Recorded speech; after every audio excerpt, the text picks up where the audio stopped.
Uma espécie de podcast apresentado por Helena Durães. Olá, boa noite, bem-vindos a uma espécie de podcast. Hoje temos como convidado um homem que eu, se tivesse que dizer tudo aquilo que este homem já conquistou, nunca mais parava, o episódio era só isso.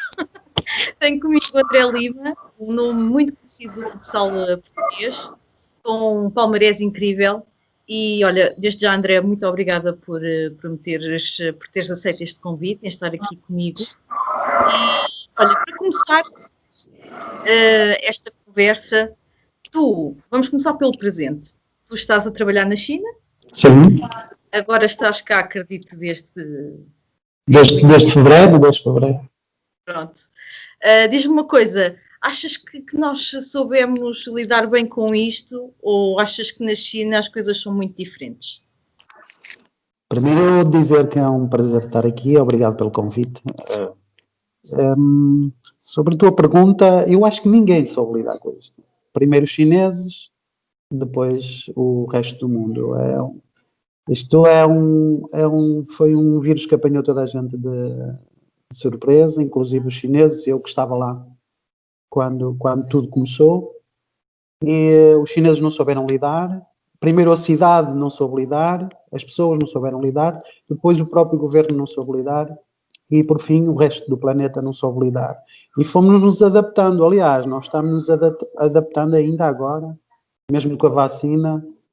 Até a vacina é preciso... Até já reparamos que até com a vacina temos que nos adaptar a quem vai levar a vacina.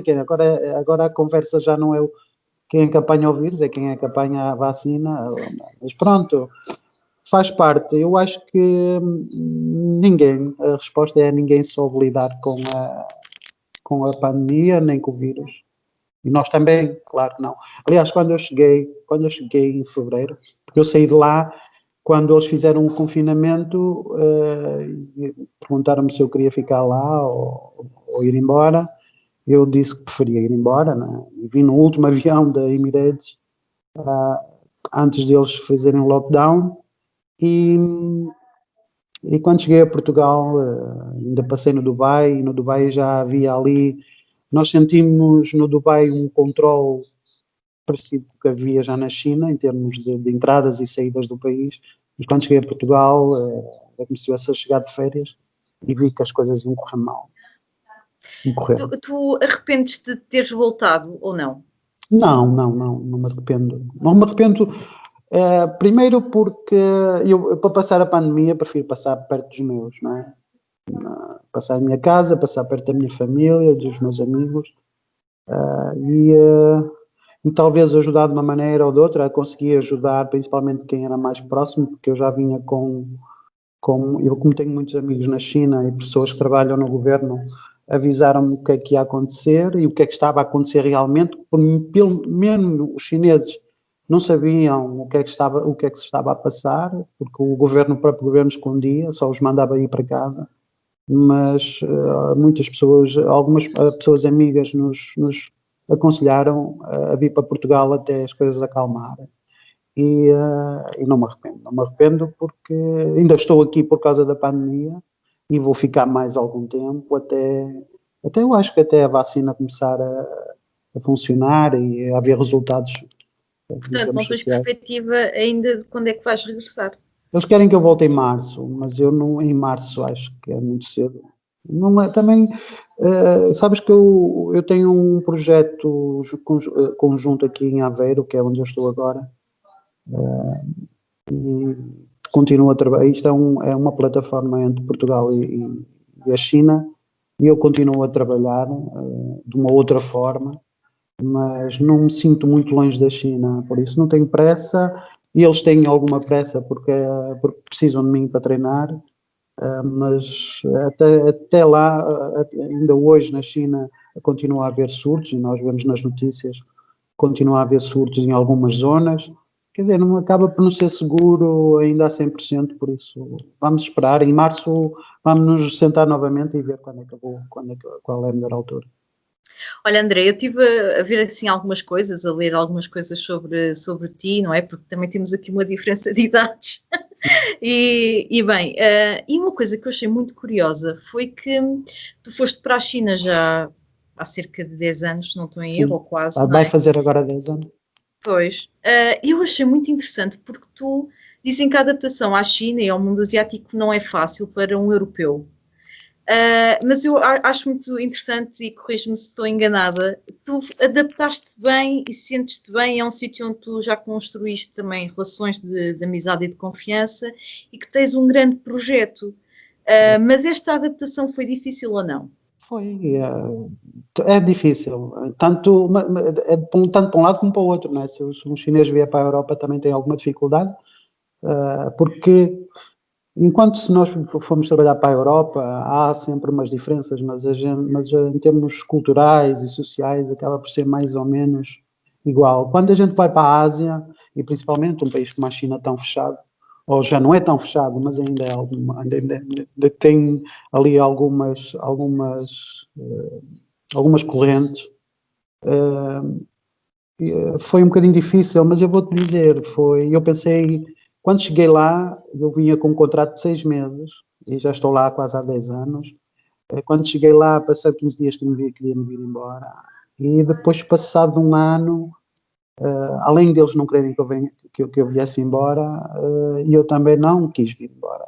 E o tempo foi passando, e é como tu disseste agora, e muito bem, nós vamos criando amigos, vamos criando raízes, vamos ganhando a confiança das pessoas, e tenho sido muito feliz ali. E quando eu fui para lá, nunca pensei que a minha vida fosse o que é agora, e tudo por culpa da China.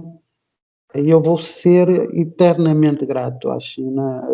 Viesse agora embora, que tivesse vindo há 5 anos, ou há 6, ou há 7, eu vou ser eternamente grato à China, independentemente do que possa acontecer no futuro.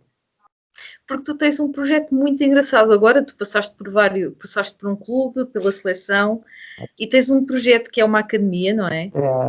Fala-me um bocadinho sobre isso. Eu, quando cheguei à China, fui para treinar um clube, e foi um clube da província de Guangdong, e depois, passado um ano, fui convidado para ser selecionador da China, de masculino e feminino, onde eu fui muito feliz, onde eu também criei uma imagem, porque foi importante. Foi importante para mim ter estado na seleção, porque deu-me notoriedade lá na China, porque poucas pessoas me conheciam na China. E quando eu fui para selecionador, fiquei lá há 2 anos, ajudou-me a ter alguma notoriedade, e daí apareceu-me este convite de montar uma academia de futebol e futsal, ainda eu como selecionador, e eu propus um projeto à seleção e propus um projeto a esta academia.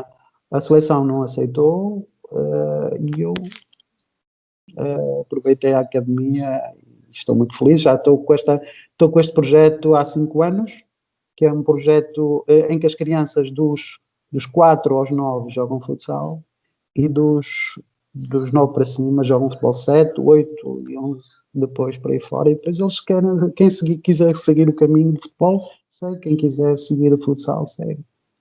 Achas que é um projeto importante para tentar, porque eu li também que, da tua perspectiva, o jogador chinês é muito bom individualmente, mas em termos coletivos tem muita progressão para fazer. Achas que criar essas bases e fazer este tipo de trabalho que estás a fazer, que pode ajudar a que o jogador chinês cresça nesse sentido de jogo coletivo? É difícil, sabes que mesmo o próprio Japão, que é um país ali ao lado, já investiu no futebol há mais de 20 ou 30 anos, está à frente da China, e só agora, só há coisa de 5, 6 anos, é que começou a criar a colher alguns frutos, mas mesmo assim não se vê crescer, porque possa bater a pé a um dos grandes da Europa ou da América do Sul. E isto porque isto tem a ver com a própria cultura, não, como tu disseste, e bem, em termos individuais e técnicos, eles têm as mesmas capacidades de um europeu ou de um sul-americano. A questão aqui acaba por ser um bocadinho a maneira como se vive, a cultura, a alimentação, os hábitos.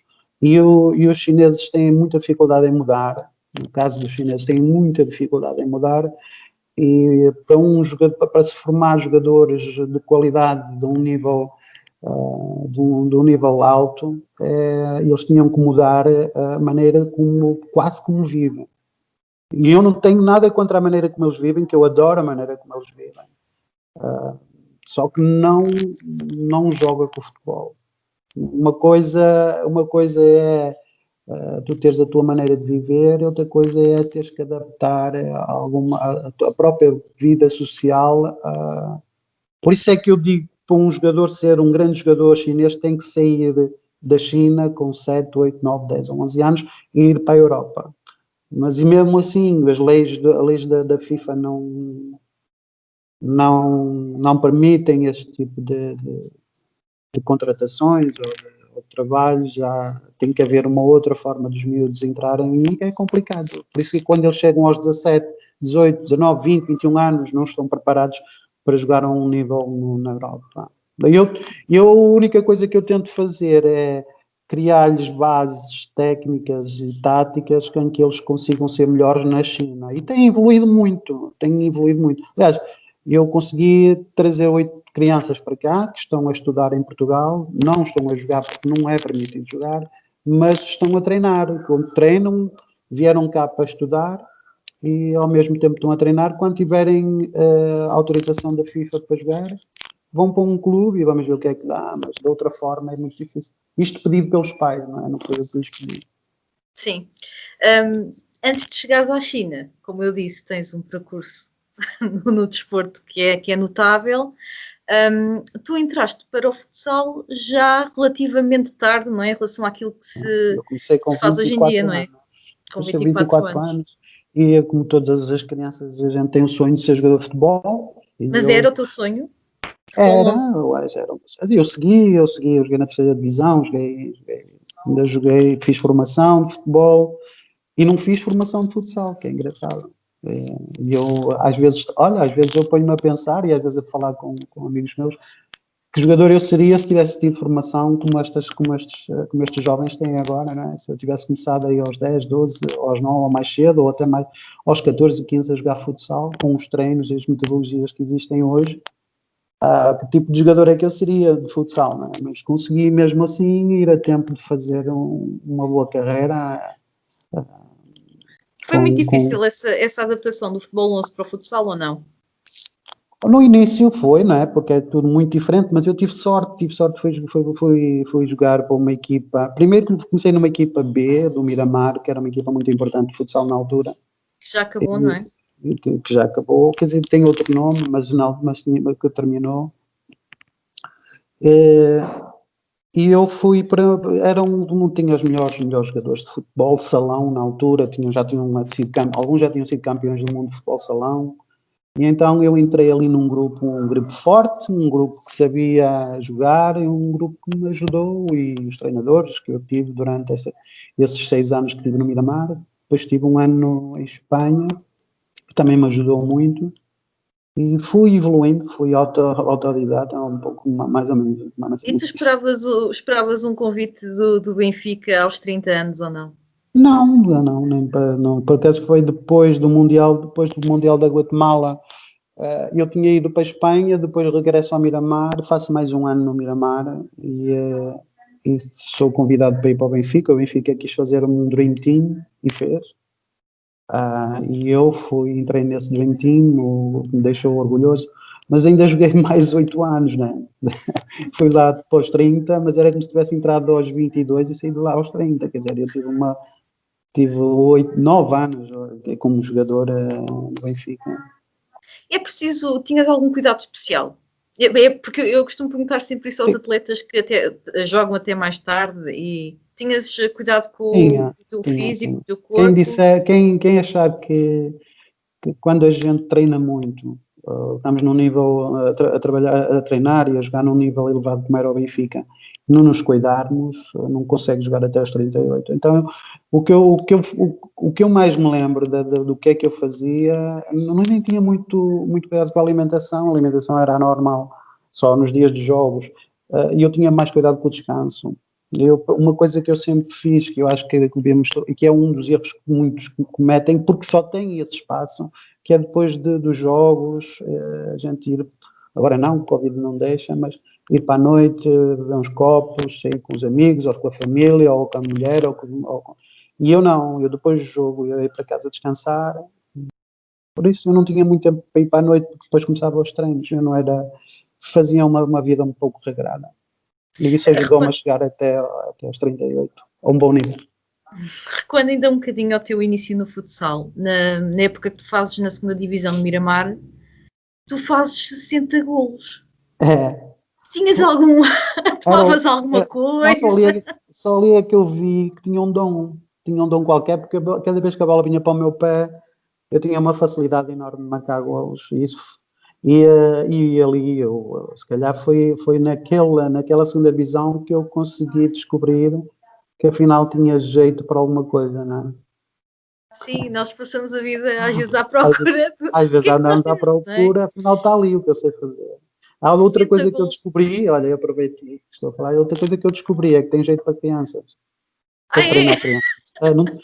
Fui campeão da Europa descobri na China. Aliás, 2 coisas que eu adorei fazer e adoro fazer na China, que foi treinar a seleção feminina da China. Adorei trabalhar com mulheres e com as crianças. Mas com as crianças é que eu vi o jeito que eu tinha. Tenho muito jeito para treinar crianças, porque é preciso... Não é os cursos que nos ajudam, os cursos ajudam mais a treinarmos os séniores, ou os homens, do que a treinar crianças. A treinar crianças é como... É algo especial, é algo diferente, porque as crianças também são especiais. Diz o homem que chega a treinador no primeiro ano e pronto, é assim, campeão europeu. No segundo. O primeiro foi para aquecer. No segundo és campeão europeu, portanto, mas achas que tens talento para as crianças? Para tu veres. Não, eu acho que tenho talento para treinar, mas o jeito que eu tenho para as crianças, até porque porque é que eu digo isto? Porque na China, os pais, na China e não em todo o mundo, os pais são muito exigentes com o treino, e principalmente num sítio onde pagam para as crianças estar, que é o caso. Treinar um pai metendo um miúdo no Benfica, ou no Porto, ou no Sporting, ou num grande clube, tem que aguentar o que é que o treinador faz numa academia em que os pais pagam, os pais exigem. E então eu tive a sorte de me dar bem com as crianças, das crianças adorarem ser treinadas por mim, e os pais devia ser, os miúdos ficavam felizes e queriam vir treinar todos os dias, quando não vinham ficavam tristes. Isso é a melhor medalha que me pode dar, e aí é que eu vi a prova que eu tinha jeito para as crianças. Mas ainda em relação ao início, quando eu marquei os 60 golos, foi incrível, porque a facilidade com que eu chegava perto da baliza e finalizava mostrou-me que eu tinha queda para o futsal. E depois, quando subi, no ano a seguir, para a primeira equipa, que era muito mais difícil, eu já jogava contra o Sporting, Correia da Manhã e Atlético, e grandes equipas de futsal, a veia continuou. Quer dizer que... Pois, não, continuou. Se marcar 60, a única coisa que aconteceu é que eu marcava 50. Não, continuou, porque pronto, lá fui eu ver, não é? O palmarés, e depois chego lá e vejo assim... Eu nunca marquei, acho, menos de 30 golos numa época. Não, pois naqueles anos do Benfica, melhor marcador da equipa, melhor marcador dali, melhor marcador da seleção durante não sei quanto tempo. E quando não ganhava, ficava no top 3, era assim. E eu pensei, bem, este homem devia tomar qualquer coisa para chegar lá. Era fácil. Era natural, era fácil. Falaste uma coisa importante e... é uma coisa que se vê muito também aqui, e gostava de saber se isso também acontece no mundo asiático. Tu falaste sobre os pais e a exigência dos pais que os miúdos começam a jogar futebol ou futsal. Aqui, infelizmente, às vezes vê-se casos terríveis de pais que querem mandar no treinador, pais que querem bater no treinador. pais que inclusive tratam mal os colegas dos filhos. Isso também acontece por lá. Acontece como é que eu tenho de explicar? Sabes, comigo não aconteceu. Não, posso ter tido 1 ou 2 casos de ter problemas com o pai mas sabes que eu depois de passado 2 anos na minha academia comecei a dar formação. Dava formação noutras cidades e dava formação aos meus treinadores chineses e estrangeiros. E uma coisa que eu aprendi foi, e foi uns pais que me passaram essa experiência, que era, nós não treinamos só as crianças, nós quando fazemos um plano de treino, temos que dar um plano de treino para as crianças gostarem e os pais também. E eu dizia isso na mesa das reuniões, eu dizia, vocês quando fizerem... porque eles queixavam-se, o pai deste, o pai daquele, está sempre aqui. E eu dizia que a culpa não é dele, a culpa é tua. E ele ficava muito chocado comigo, porque tu se fizeres um plano de treino com exercícios em que todos gostem, e tu dizes assim, mas como é que eu faço... Tu tens 1h30 de treino ou 2 horas. Se tu puseres 1h e 15 minutos de treino, de exercícios bons, que as crianças gostem e os pais gostem, e depois puseres 45 minutos ou 40 minutos ou 30 minutos de alguns exercícios que os miúdos têm que fazer obrigatoriamente, mas que não gostam, já é menos. Agora, se vocês puserem 1h30 ou 1h15 daqueles exercícios que as crianças odeiam, que os pais odeiam, ou porque eles estão muito tempo parados, ou porque não sei, eles não gostam. E isso fez com que eu os ensinasse a que os treinos numa academia, não no Benfica, no Porto, porque aí eles comem e calam, não é? Os pais comem e calam porque o filho está a jogar no Benfica. Mas nas academias onde o dinheiro deles está lá, fica aquela prepotência de, não, eu pago, o meu filho tem que jogar, ou eu pago, o meu filho tem que jogar mais que ele, tem que tocar mais vezes na bola, fica muito tempo sem tocar na bola. E pronto, eu aprendi isso com os pais. E tu dizes assim, mas isso é um bocadinho exigente para o treinador. Olha, se fores à internet, tem lá milhares de exercícios. E tu só tens que escolher aqueles que as crianças vão gostar mais. E eu fazia isso. E depois dizia assim, porque é que todos os pais querem que seja o André ser o treinador deles? Tanto dos benjamins, queriam que eu fosse treinador de todos. Porque eles todos iam ver o meu treino e gostavam do que viam. As crianças excitadas, as crianças motivadas, eu interagi no treino, e depois fazia reuniões com os pais, explicava porque é que fazia, porque é que não fazia, e eu pedia isso aos treinadores. E quando eles vinham-se fazer queixa, eu perguntava, tu é que estás a falhar. Porque isto é uma academia. O teu salário sai do dinheiro dos pais. Olha, uma boa estratégia. Não sei se as pessoas sabem isso, acho que acabaste de dar aqui uma aula de borla. Eu acho que a mim ninguém me ensinou, é verdade. A mim ninguém me ensinou, foi eu que vi lá. Foi os pais que me ensinaram. Eu dizia assim, mas os pais é que se os miúdos forem embora, eu fico sem. Se os pais forem embora. Porque é assim. No fundo, nós temos que agradar mais os pais do que as crianças. Sabes porquê? Porque se os miúdos estão onde os pais querem. Por isso, não vale a pena estar aqui a agradar o Ruizinho quando o pai do Ruizinho não gosta do treino do treinador e vai tocar no Ruizinho e vai levá-lo para outro sítio. Por isso, e a gente tem a mania de bater de frente quanto aos pais. Quando essa estratégia é errada, tu vais acabar por perder os pais e os miúdos. Não, a gente tem que tentar chegar ali saber qual é o problema, o porquê é que eles não gostam. Agora, se eu estou a falar de academia, não vamos nos confundir. No Benfica as coisas não funcionam assim, ou noutro clube profissional. Estou a falar em academias em que os pais pagam. André, voltando ao teu percurso, tu depois passas no Miramar outra vez, não é? Vais para o Benfica, como eu disse, aos 30. Lá acredito que encontres essa Dream Team, não é? Que também te deve ter ajudado. O que é que tu recordas de melhor nesses tempos do Benfica? Quando me perguntam o que é que eu tenho mais saudades no Benfica, eu tenho saudades dos treinos, sabes? Mas se calhar não é só no Benfica. Sim, no caso dos treinos, mas sabes que quando eu estava no Miramar a gente treinava semi-profissional, né? Às vezes era só uma vez por dia, porque nem todos eram profissionais. Quando eu era 2, às vezes era eu que ia para o ginásio treinar porque eu era profissional. E quando fui para o Benfica fiz uma vida profissional. E naqueles 8 anos eu todos os dias acordava para ir treinar de manhã, ia descansar, almoçar, descansar, treino, descansar de manhã, dormir. E esta rotina é o que eu tenho mais saudades. E depois o ambiente do pavilhão, que os sócios conseguiam, os adeptos do Benfica conseguiam fazer ali. Eu motivei-me muito, ou aquilo motivou-me muito.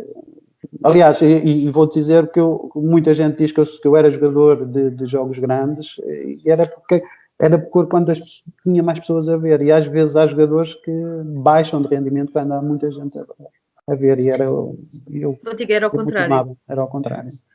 Essa presença do público e essa motivação dos adeptos foi também importante para ti, em decisões importantes também.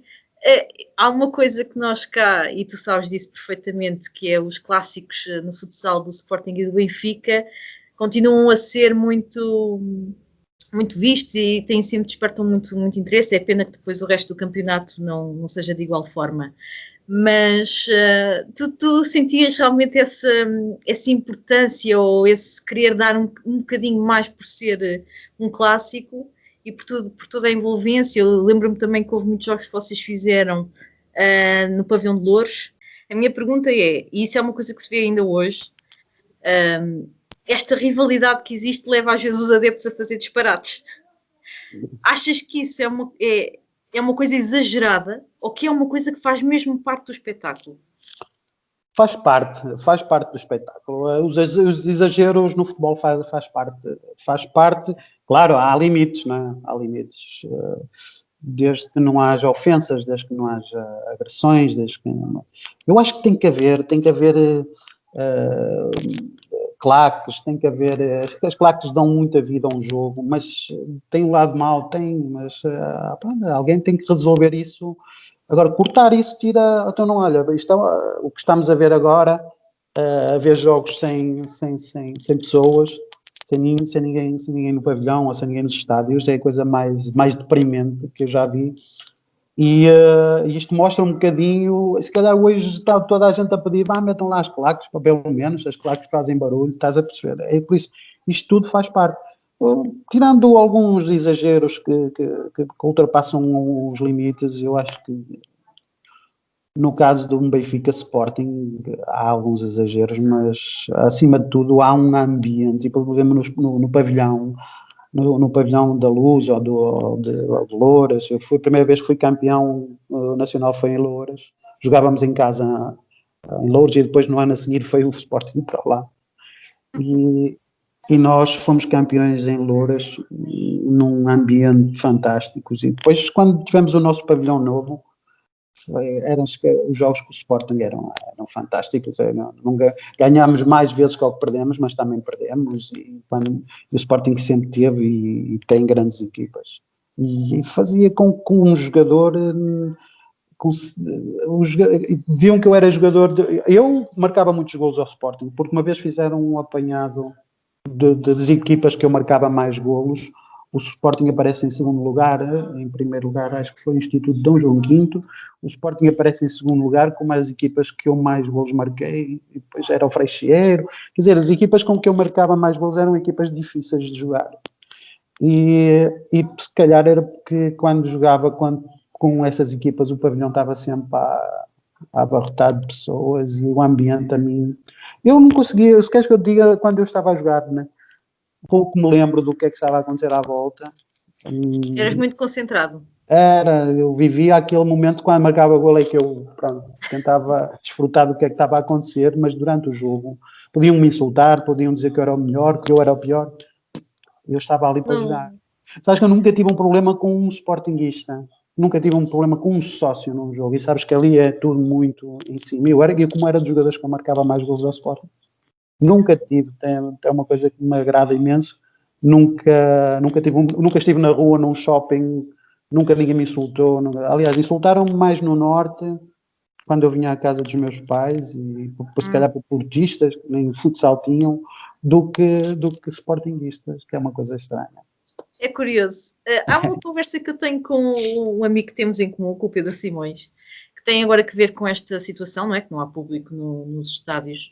E no final da época passada de futebol, nós falávamos sobre isso, que era: será que as equipas grandes sentiram mais a falta dos adeptos do que as equipas pequenas? Porque era uma coisa que se notava, as equipas grandes a jogar, parecia que faltava qualquer coisa, aquilo não era a mesma coisa. E as equipas pequenas não, até porque houve aí resultados surpreendentes. És também dessa opinião? Sou dessa opinião porque se nós repararmos, e muitas vezes houve queixas de que havia poucos adeptos no futebol. Havia jogos que tinham 100 pessoas, 200 pessoas, quer dizer, ter 100 pessoas e não ter nenhuma não anda muito longe. E hoje deixarem entrar ali 100 ou 200 pessoas, ou 500 ou 1000 pessoas, para alguns é um jogo normal. Mas para um Benfica, para um Sporting, para um Porto, isso não é normal. Então sai a ganhar quem teve sempre... Porque jogar contra pouca gente já estou habituado. Então, não vou... E quem não tem a pressão dos adeptos senta ali. Eu, pelo menos, se eu estivesse lá a jogar, graças a Deus não me aconteceu, tive a sorte de não passar por essa situação, mas não ia ficar muito contente de estar a jogar uma final da Taça de Portugal e não estar ninguém a ver. Voltando a ti, tu depois no Benfica passas então a treinador. Como é que foi esse convite? E depois entramos aqui noutra questão que tem que ver com o que falavas há pouco dos cursos de treinador. Como é que foi? Primeiro, como é que foi o convite, não é? Olha, André, queres treinar o Benfica? E tu, olha, pronto, como é que foi isso? Eu tinha mais 2 anos de contrato.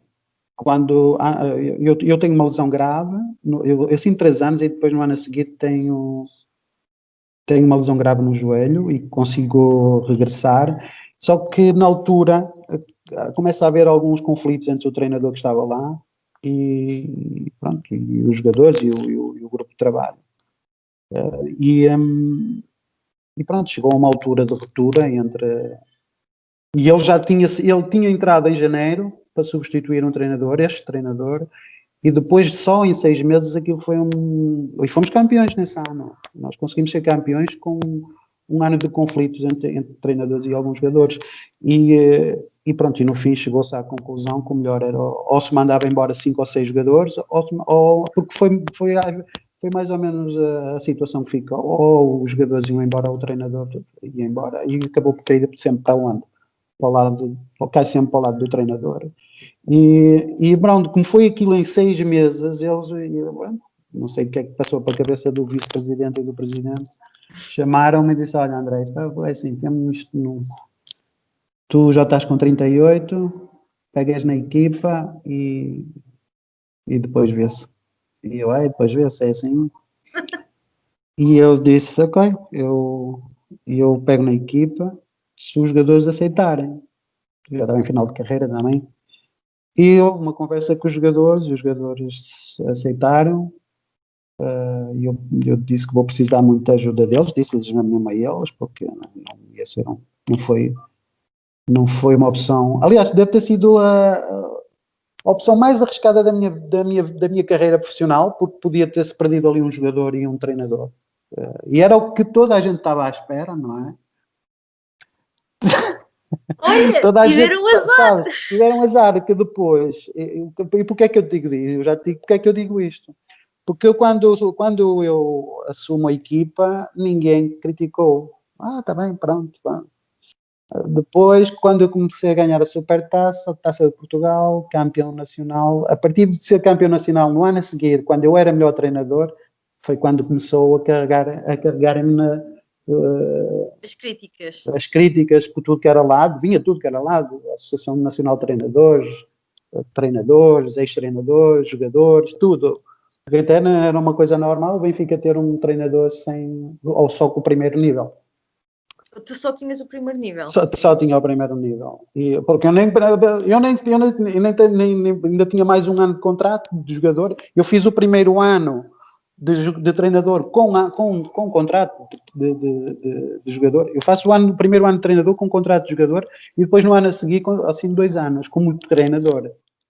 Só com o primeiro nível. Mas isso, eu lembro-me de chegar perto do presidente no final do ano Depois muitas críticas e o Presidente, pronto, está aqui a taça de campeão nacional e agora, para sair ele, não, é para assinar os 2 anos. E o Presidente, vão cair em cima de mim, vão cair em cima de si.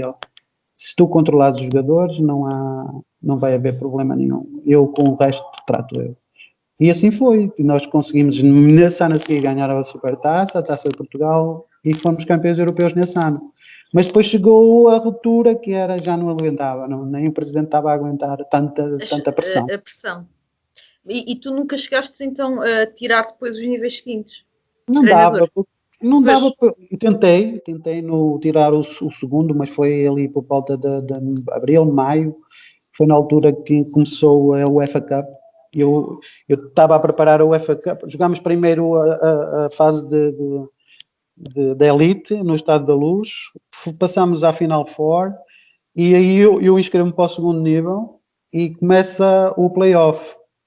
Ou começa logo entretanto está ali tudo muito misturado e eu não estava com cabeça para aquilo e não terminei.